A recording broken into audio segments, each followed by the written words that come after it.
श्री राम जय जय राम। पूजा में अन्य सामग्री हो या ना हो, अन्य साधना की वस्तु हो या ना हो, लेकिन कम से कम भगवान शिव की पूजा में बिल्व पत्र होना परम आवश्यक है, अति आवश्यक है।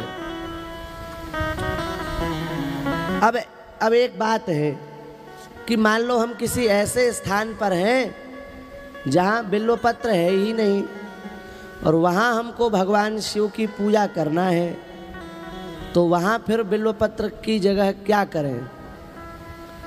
जहाँ बिल्व पत्र मिलना संभव है वहाँ तो हम लोग भगवान शिव की पूजा करने के लिए बिल्व पत्र चढ़ा देंगे।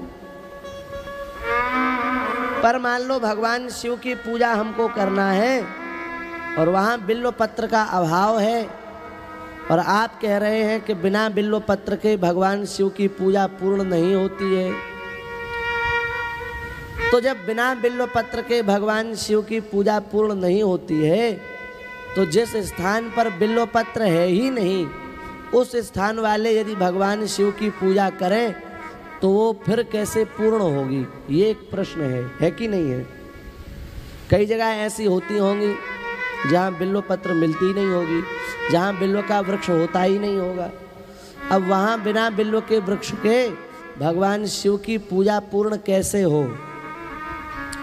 उसके लिए हमारे आचार्यों ने ऐसा आदेश किया है कि जब बिल्व पत्र का अभाव हो, बिल्व पत्र ना मिल रहा हो और भगवान शिव की पूजा आपको करनी हो, तो उस समय भगवान शिव को सोने का बिल्व पत्र चढ़ाना चाहिए।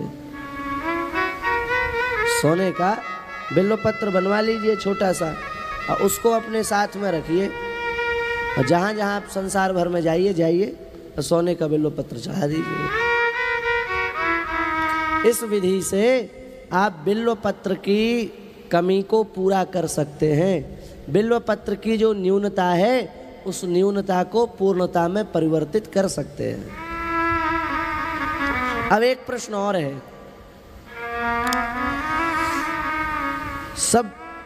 सबकी सामर्थ्य तो नहीं है संसार में अभी कि सोने का बिल्व पत्र रख करके चढ़ाए। कई लोगों के पास इतनी सामर्थ्य नहीं होती है कि वो सोने का बिल्व पत्र शंकर जी को चढ़ा सकें। अब वो किसी ऐसे स्थान पर पहुंच गए अथवा वो किसी ऐसे स्थान पर रहते हैं जहां बिल्व पत्र प्राप्त नहीं होता है, तो उस स्थिति में ऐसे व्यक्ति की पूजा पूर्ण कैसे होगी? वो उसके पास तो बिल्व पत्र भी नहीं है, वो सोने का बिल्व पत्र भी चढ़ा नहीं सकता, तो उस व्यक्ति की फिर पूजा संपन्न कैसे मानी जाएगी? ये अभी एक प्रश्न और है।